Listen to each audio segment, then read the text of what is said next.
उकालो हिँड्दा हिँड्दै तिर्खा लागेर लास्ट भइसक्यो। पानी चाहिँ साथीले बोकेको छ। पानी चाहिँ चाइनिज साथीले बोकेको छ है।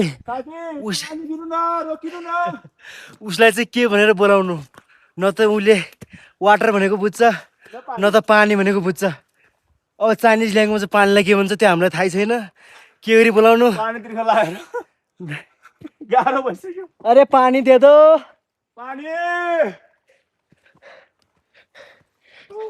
चाउम्याउ चाउम्याउ यही त भन्दैन गाइज। पानी चाहिँ उसले समातिरहेको थियो, त्यही भएर पानी प्यास लागेर लास्टै भयो। ऊ चाहिँ माथि अघि अघि हिँडिरहेको छ कि सिक्किम उसलाई गाइड गर्नुपर्छ भनेर हामीलाई उल्टो गाइड गरिदिरहेको केटा हो। एक्लै एक्लै कुदिरहेको छ माथितिर। ए रोक साथी, तिर्खा लाग्छ पानी खाएर जाम्ला भन्नु इच्छा थियो तर बुझ्दैन, हेर्नुहोस् है यो भाषा बुझ्दैन के गर्नु। लास्टै थाक्यो यार। यति उकालो रहेछ, यति उकालो रहेछ, कुरै छोड्नुहोस्। हालत खराब भइसक्यो। त्यो चाइनिज साथी चाहिँ कति हिँडेको यार त्यो मान्छे।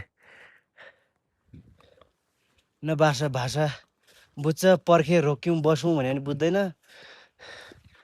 अझ हिँड्छ, अझ दनादन स्पिड बढाउँछ। के गर्नु, कस्तो भाषामा बोलाउनु। न इङ्ग्लिस बुझ्छ, वेट भन्यो भने बुझ्दैन, वाटर भन्यो भने बुझ्दैन। अब के भन्नु यार। अब स्यास्या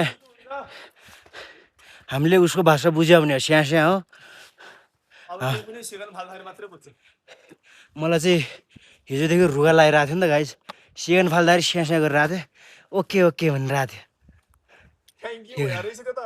त्यो भने त थ्याङ्क यू रहेछ, मलाई थाहै नै किन ओके भन्छ भन्छु म दुईचोटि स्यास्या गरेको। ओ माई गड।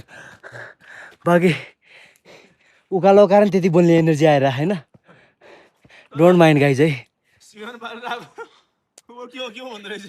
ओके गाह्रो छ।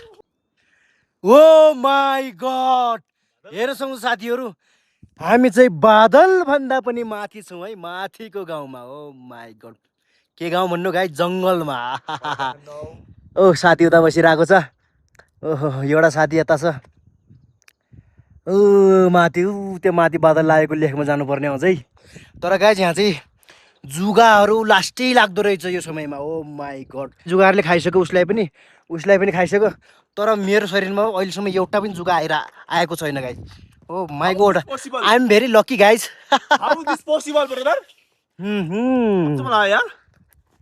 अचम्म लाग्यो मलाई त। कडै हो गाइज।